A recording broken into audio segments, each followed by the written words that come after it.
16 years leading some of the most hard-headed and stubborn people in the world that are called United States Marines. We have a tendency of getting things done.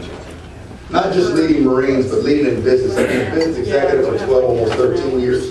I'm an executive with Cintas Corporation, where I have 212 employees and over 13 frontline managers and supervisors that I've managed for over 7 years here in the state of New York. In fact, when I went from being a reservist, from active duty to reservist, the first place my company sent me was up here at Landover, Maryland, to turn that Cintas Corporation, 33,000 square feet, top line of $23.5 million, to turn it around.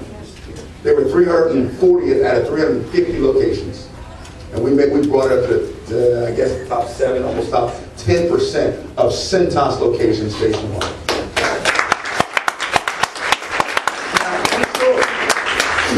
One of our clients that we almost left was Car America, whose prestigious founder, CEO, president, all those one of these is here with me tonight. We almost lost his business. I had to work really, really hard to save it because our customer service was just that bad.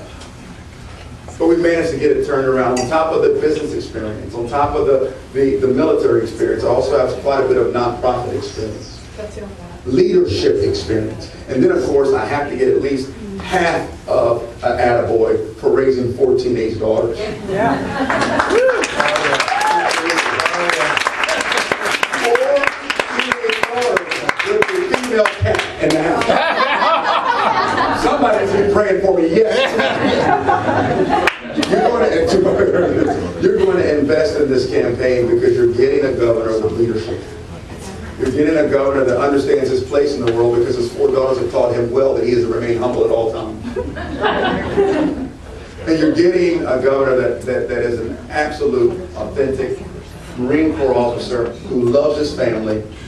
And I just want to make sure I say this. I haven't been married to anybody but her, and all 4 of our girls are ours. I'm just throwing that out there. I'm just throwing that out there. And we don't have any anywhere else, do we?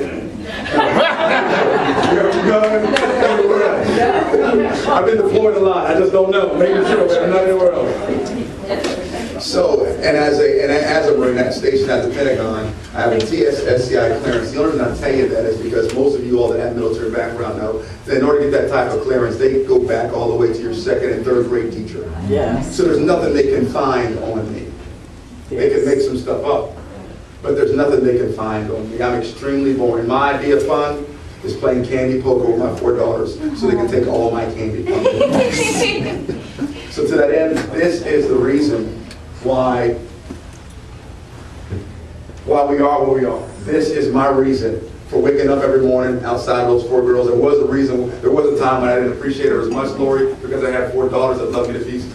I didn't realize how significant a value she became until they all became teenagers and left me for other boys. I truly, truly, truly appreciate the opportunity to stand here before you and be in front of you. I thank you all for coming on behalf of this draft and being here. And I ask you to please, the next person coming up to speak, give him your attention. He's a gentleman, and I know he's going to be introduced. Jerry's going to take care of that. But I want to say my own words about Dr. Carson because I've had a chance to be on a panel with him. We were on Hannity last week on a Monday night special. Thank you. Of course, I didn't get a chance to speak as often as he did. So he got all of it. He gets everywhere we go, he gets all the attention. I'm just the guy in the back, trying to buy him for a couple words or two. But the level of respect. The honor. I saw the movie Gifted Hands. In fact, when I told my daughters about this reception, I said, Dr. Carson, don't laugh. I said, Dr. Carson is coming to give some words at a reception for me. One of their first words out of their mouth is, Dr. Ben Carson? Dr. Ben? I said, yes, honey. Oh, can we? Now, they never like to go to any of my families. They never like to come to hear their daddy speak. Dr. Carson, can we come? Can I go? Can we go? Can you come? I'm thinking, what about me? We just want to get a picture with them. I said, just get a picture with me. It's not the same thing, Daddy. We want a picture with Dr. Carson. You gotta be kidding me. At first, Dr. Carson, I was a bit upset about that. I'll be honest with you. I don't like anyone to take my own girl's attention and affection from me, but you for somehow you got. And I remember when and some of y'all remember this, when he gave some words at the National Prayer Breakfast. And I received the email on it, and my girls are homeschooled. My girls are homeschooled Monday through Friday by their homeschool teacher. And I am the principal. And it was 12:30 in the afternoon. I made them stop what they were doing, come downstairs in the kitchen, and watch the entire program. I said, listen to what he's saying. This is beautiful. Listen to his words. Isn't it wonderful? And my girls are conservative, so they're smiling ear to ear. Wow. Then it said the next words, Daddy, how come you didn't get invited? So well, I forgot that. That's part of why you want his autograph and not my autograph. But Dr. Carson needs to know from my lips to his ears that my family has an absolute engaging respect for him and his family. His beautiful wife, which she had a chance to get to know at the, not even 2 hours ago, she is adamant. And let her sing for you if she will. Let her sing. Let her sing. If Dr. Carson, let her sing. But he needs to know from my lips to his ears that we love his family. And I know Armstrong hadn't told him this, but we're hoping to get him involved in a Lawler administration, if possible, in 2014.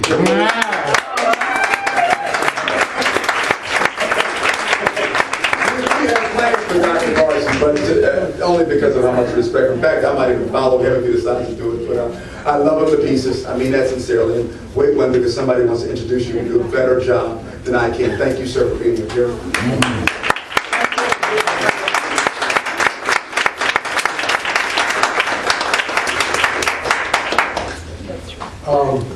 When you get elected, will we have to call you governor, or can we call you by your first name? Awesome. I will briefly introduce our next speaker, who does not need a great deal of introduction, but instead of telling you things you already know, I'd like to tell you something even that Dr. Carson doesn't know. We heard of Dr. Carson about 10 or 12 years ago. I have a son who has learning disabilities. We've never asked where they come from. That's been pretty obvious. But he had the privilege to be at the lab school of Washington. And he asked one day at school, he says, we can learn here. Okay, yeah, you can learn. We teach you through the arts until your brain matures and you can learn in a traditional manner. He goes, well, why does my brain work like other people's brains? And they go, let's study the greatest pediatric brain surgeon on the planet. And they read about Dr. Ben Carson. Wow. Then my son writes about Dr. Ben Carson, and he read a letter to Dr. Ben Carson. Dr. Ben Carson comes to the school and talks to them. Now, what he did for those students then is he, like the prayer of St. Francis of Assisi, is that he helped to replace their despair with hope. And this man is now, from coast to coast, for all of us, replacing our despair with hope.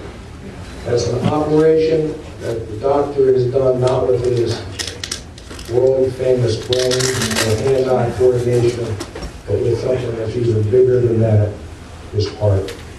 Please welcome Dr. Ben Carson.